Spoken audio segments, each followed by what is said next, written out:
بسم الله الرحمن الرحيم. اللهم صل على محمد وعلى آل سيدنا محمد وبارك وسلم. عن أبي هريرة قال رسول الله صلى الله عليه وسلم: إذا كان أمراؤكم خياركم وأغنياؤكم سمحاؤكم وأموركم شورى بينكم فزهر الأرض خير لكم من بطنها، وإذا كان أمراؤكم شراركم وأغنياؤكم بخلاءكم وأموركم إلى نسائكم فبطن الأرض خير لكم من زهرها. رواه ترمذی شریف۔ حضرت ابو ہریرہ رضی اللہ تعالی عنہ سے روایت ہے کہ رسول اللہ صلی اللہ علیہ وسلم نے فرمایا کہ جب حالت یہ ہو کہ تمہارے حکمران تم میں کے نیک لوگ ہیں اور تم میں کے دولت مندوں میں سماحت اور سخاوت کی صفت اور تمہارے معاملات باہم مشورے سے طے ہوتے ہیں، تو ایسی حالت میں زمین کی پشت تمہارے لیے اس کے بطن یعنی پیٹ سے بہتر ہے، اور اس کے برعکس جب حالت یہ ہو کہ تمہارے حکمران تم میں کے بدترین لوگ ہوں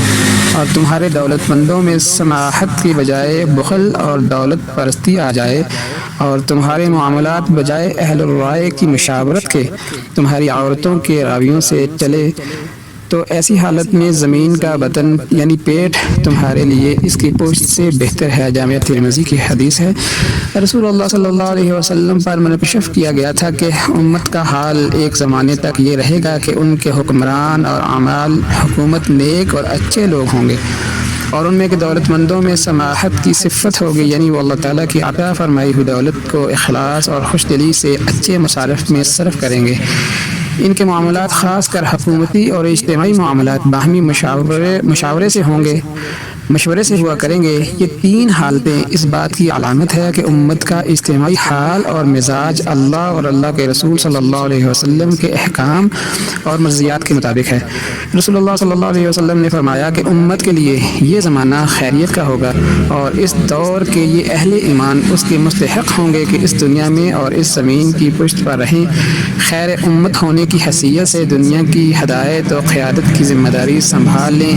اسی کے ساتھ آپ پر منکشف کیا گیا تھا کہ پھر ایک زمانہ آئے گا کہ امت کا حال اس کے برعکس ہو جائے گا،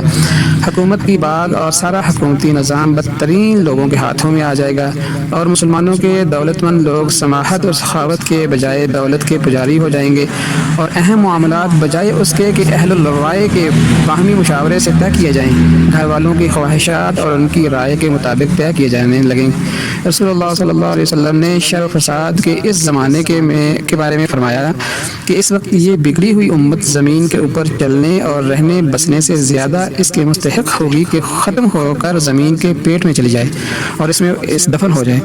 جیسا کہ بار بار عرض کیا گیا ہے کہ یہ حدیث شریف بھی صرف ایک پیشن گوئی نہیں، بلکہ اس میں امت کو بڑی سخت آگاہی ہے کہ میری امت کو اللہ تعالیٰ کی اس زمین پر رہنے اور چلنے پھرنے کا حق اس وقت تک ہے جب تک اس میں خیر امت والی ایمانی صفت رہی، لیکن جب وہ ان صفات سے محروم ہو جائے اور اس کی زندگی میں شر و فساد آ جائے تو وہ اس کے مستحق ہوگی کہ ختم ہو کر زمین میں دفن ہو جائے۔